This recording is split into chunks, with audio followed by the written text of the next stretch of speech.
Just want to go over a process real quick that I think is very useful. We'll just specifically talk about this section for reviews. Here is the page, which by the way, I really enjoy that the way everything loads up and has movement, just like this here. I like that it works on scroll. I think that's a really great job. That's a really nice, something I like the look of. This is a great job, including having it where it's collapsible, because then the content is still visible for Google and for crawlers, but for a user, if they're looking at this website on a mobile view, um, you'll see it's not nearly as long. It makes it much more user friendly. I don't know if you have this plugin, but I really enjoy using this for being able to tell how something looks on mobile. One thing I notice is the size of that heading. I know that the other day in this builder, I had changed that.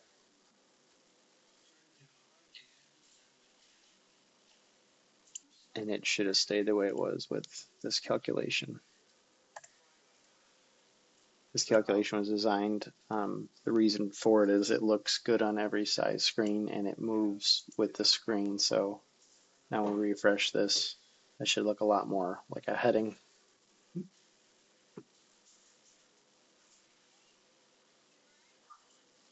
Okay, I'm not sure where I left off here, but I just wanted to point out that when you have a section, after you put all that work into making it work on a mobile, as you can see how this looks, you can find things you like and don't like. I really like that those all load separate. For this review section, this was one I wanted to touch on.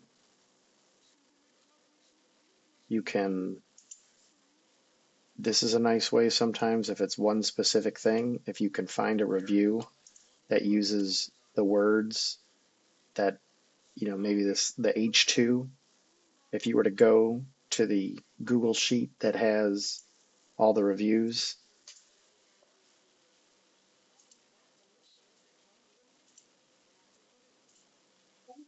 so if you go to this sheet, which I shared to you, and you were to just Control F, you'll see here you can search. And then if you were to, on one of the pages you were working on this here, if you just chose actually I think this is my version, this is your version, you can search for things such as like one of these H2s. Something I meant to undo also was this. I don't want the phone call to be the call to action ever. That was a mistake I left in that outline. The call to action should be to email. They get so many phone calls for this business during a busy season that they miss phone calls. So it's better to have people directed here and then messaging. We can still include the phone number once in a while, especially if it's clickable. But on this website, I could make it clickable on the top or bottom. But I don't want to put the phone number anywhere in a page. So when you do have a section that you like, you make this section here. If you go into the view of the structure of a page, you can choose to create a section template, and the blue check mark would mean something you're going to save. And once you just choose just that section, or you could choose a couple sections if you had a whole part of a web page you want to just basically keep reusing and changing the words of, you could go to any page on the site and do this, and then you would save the template and you could call it, this will just create a little image that makes it easier, not something you need to do. And then once you save that, so the next time you wanted to add something on a page without having to go find all this, you can save a section. If you wanted to go into a new page and you wanted to add a section and reuse all those parts, you can go right up into this here and you could search for, don't know if I had that correct. So you add a section, you come up here to search, I was looking in pages, what needs to be flipped. I realized these can be closed. It's a section that you saved. You can save entire pages. If you were to create a page that you loved the layout of the entire page and wanted to just recreate it for these services, which we could work on together, I have saved quite a few of these. Some of these are going to be mine, some of these are from original templates. So what you can do is we save that as Carlos.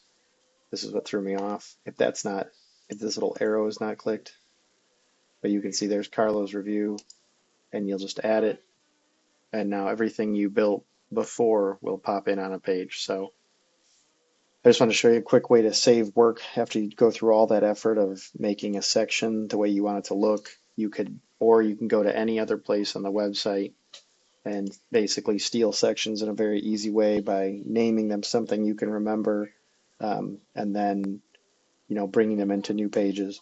Something that might make sense is for us to create an entire template for a page for services. The only issue is not all services will have all the same information, but there are some core sections that we will always have. One of those sections being reviews. So I'm going to go ahead and delete this right now before I forget and mess up this page. So this whole section.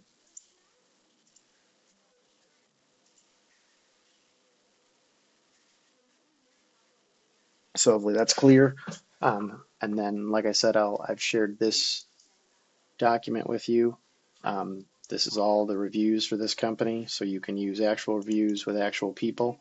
And the one other method I was going to mention is if you just simply go to that company's map, which I'm not sure if this is going to work from inside the. So you can scroll down. I don't know if this works in other countries. I'd actually really like to hear if it does. But you can scroll down to search, and again, you could type things like tax preparation or just tax, and then you could look for a review that specifically, and you can also, what I was going to tell you is these pictures here, you could actually save those. And the reason I even mention that is what I'd like to do for reviews. I might make a separate video or cut this up so this doesn't get too long. But in the review section, something I really want to work on is this is okay, but I had a different plan for adding a section.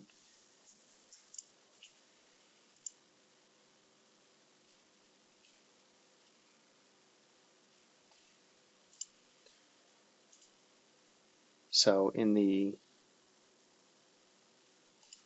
elements area, something here I had saved, this right here.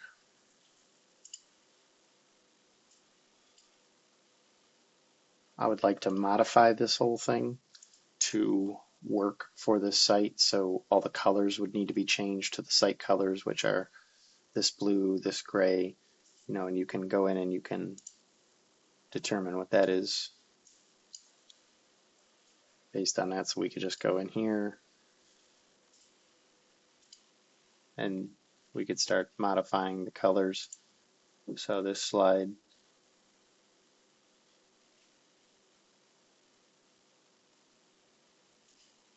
I'm going to go ahead and make a separate video about this because this uses loopers.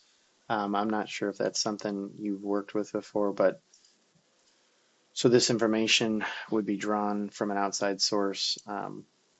I don't know if you've ever worked with this before. Let me know if you have. Send me an email or send me a Skype. I'm curious if you are familiar with how all that works.